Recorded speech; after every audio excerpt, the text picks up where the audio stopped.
Welcome to Hood Champion Boxing and Sports. In boxing, you find a way to win or you find a way to lose. So the veteran trainer and ex-champion, Robert Garcia, he's in a very precarious position. And kind of sucks for him, sucks for AJ, sucks for Eddie Hearn. Because Robert Garcia, he kind of wants out. He doesn't want to remain with the AJ camp, but he kind of feels obligated because they came to him. He got paid handsomely. My understanding is he got paid 10% of AJ's fight purse.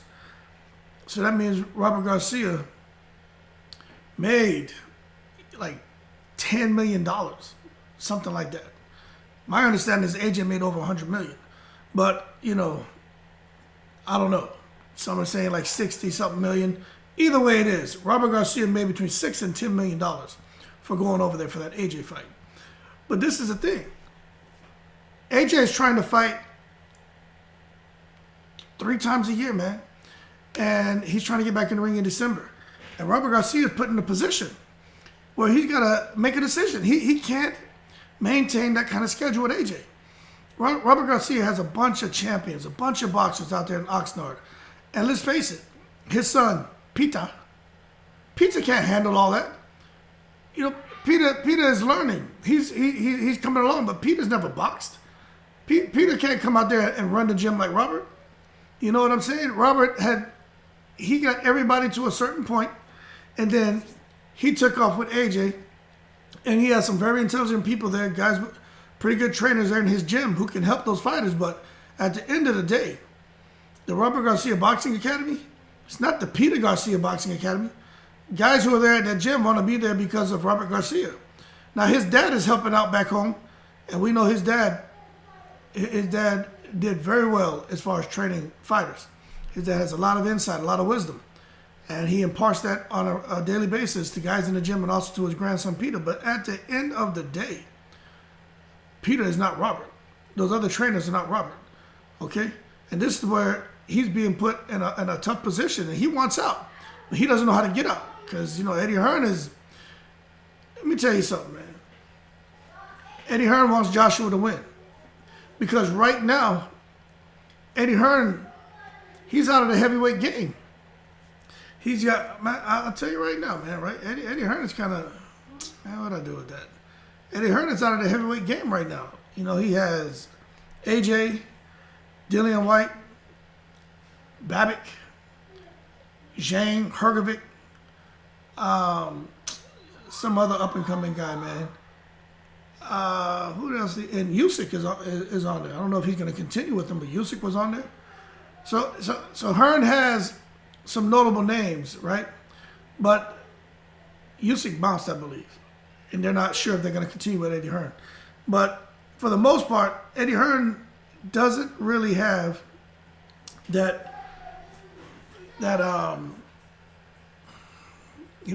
really have a dog in the fight.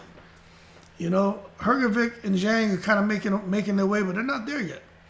Dillian White, he's still kind of, you know, right there hovering in between being a gatekeeper and maybe getting a chance to make a little bit of noise. But right now, the only thing Hearn has is AJ, and he has 2 losses. So right now, he's kind of out of the picture. You know, we're gonna see what happens with Deontay Wilder. He may get back in the picture, but right now, Hearn just doesn't. He doesn't have anything. So he wants to do whatever he can. Out of all the heavyweights he has signed, he only has like 8.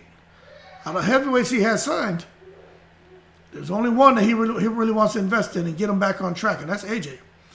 And it may be a while, but we know if Fury and Usyk fight, and then they rematch or whatever happens, at some point, belts are going to be relinquished, okay? Because Fury, for the most part, I think we all think Fury's going to win. And then at that point, Joshua shouldn't have any problem picking up a belt. Wilder shouldn't have a problem. You know, Luis Ortiz. We know I did a video about that.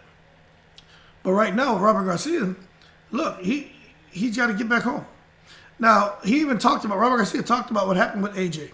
And he says he understood, you know, the aftermath of losing the rematch with Usyk, he understood why AJ reacted he did. He said he wasn't there when AJ grabbed the belt, but he would have thought that AJ grabbed those 2 belts to go and present them to Usyk. And he said that's not what happened. You know, he threw the belts down and he was very unprofessional.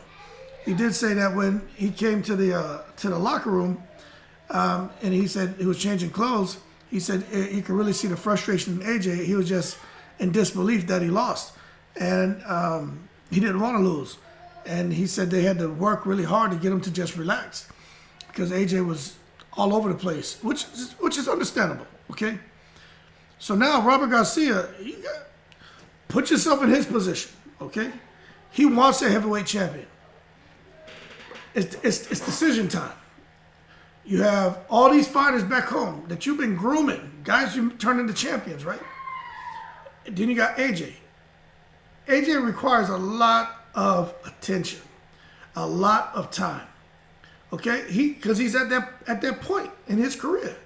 Okay, he's a cash cow, and we know he can build back up, but he's still a cash cow. He got to make a decision. Do I sit here? It's almost like put all my eggs in one basket with AJ.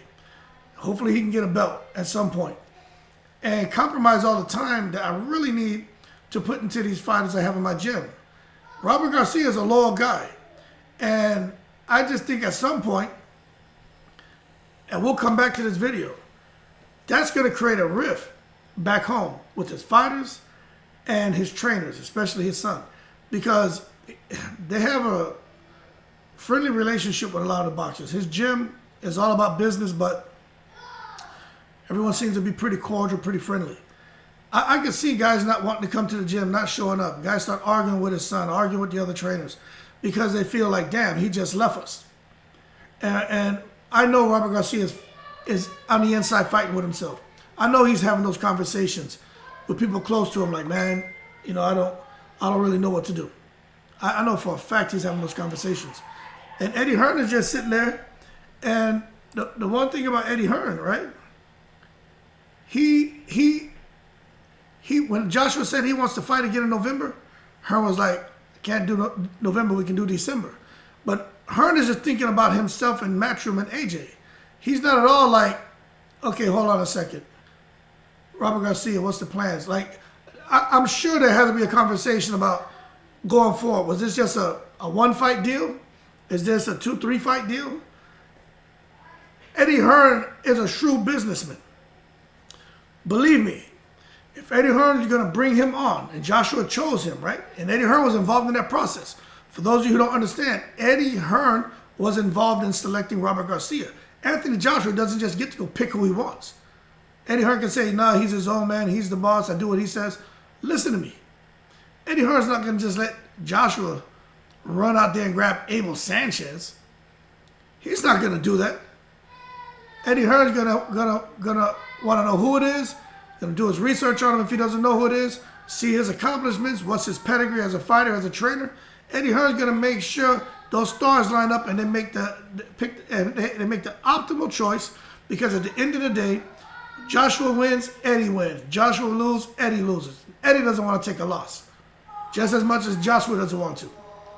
So if he's going to sign Robert Garcia up, like to come out there and train AJ and make a $6 to $10 million payday, you think he's not going to have him committed for 2 or 3 fights?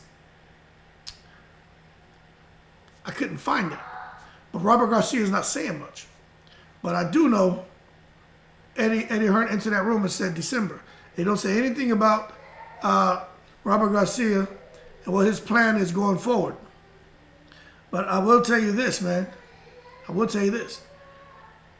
Robert Garcia said, the fact that AJ wants to return the fight, he said that was something that he saw in Joshua that he liked. The fact that Joshua wants to get back into the ring. He said normally after a fight like that, there are a lot of fighters who just want 4, 5, 6 months of just resting and doing nothing. He's like, you know, some guys want to train 8 or 10 months after a fight like that. He's like, but that wasn't the case with AJ. He wanted to get back in immediately. And he said, for me, that's the attitude of a great warrior. He thinks that the fight in December, there's not much time left in just 4 months, so he can rest for a couple of weeks. But he did say this: we will keep training and be in better shape for December. So it sounds to me like Robert Garcia plans on being around to help Joshua for this December fight, but I'm not sure I'm not sure what's going to happen with him back home. I know his family's supporting him. His fighters are supporting him. They were supporting him for this one fight. But if this is going to be a 2-3 fight deal, him being away from the gym for another 4 months, maybe a year and a half, especially if he's going to keep sticking around with AJ, he's going to have to figure something out at some point. Or AJ's going to have to relocate to the States. Like that's how it's going to have to be. Because you're going to give up everything you have going here to go there for one fighter? No, man, let AJ do like what everyone else does. Pick up and come here to the States. And get that quality sparring. Get that quality training. That's what needs to happen. AJ needs to get out of his comfort zone. Okay? Because if not, he's going to lose Robert Garcia. And I personally think Robert Garcia is the best trainer for him. It's the best trainer for him. I do. I'm not sure who else I could actually... what's his name? Manny Robles. Is that his name? The guy who had Andrew Ruiz? That guy's a good trainer. Look what he did with Charles Martin.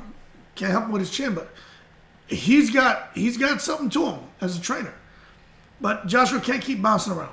So I think he needs to, they're going to get through this fight in December, then he's going to have to come across stateside, man, because I just can't see Robert Garcia. His dad, he lost his mom. His dad is older. He got his son pretty much running the gym, a couple other guys he trusts. That's not how you do business. Bring AJ there. AJ's got enough money. Let him come like Pacquiao. Buy a crib in California. Sit out there, live, chill, train, and do it like that. And I think that would actually be beneficial to both of them, especially AJ. Get out your comfort zone. Come see something different, man.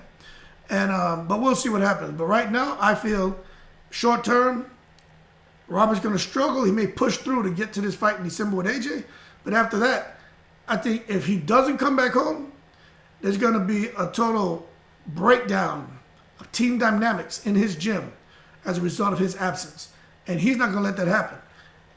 And if he does say, hey, I got to go back to the States, I want you to call me, and AJ doesn't come, there's going to be a total breakdown in team dynamics between AJ and Eddie Hearn. Because now they got to go back to the drawing board and find a trainer. Does he go back to the guy who was training him before Robert Garcia? I don't know. But, it's all business, and a lot of you guys know that, and nobody wants to pass up on a payday. So Anthony Joshua's in the driver's seat, but, you want people who want to genuinely be there for you and help you.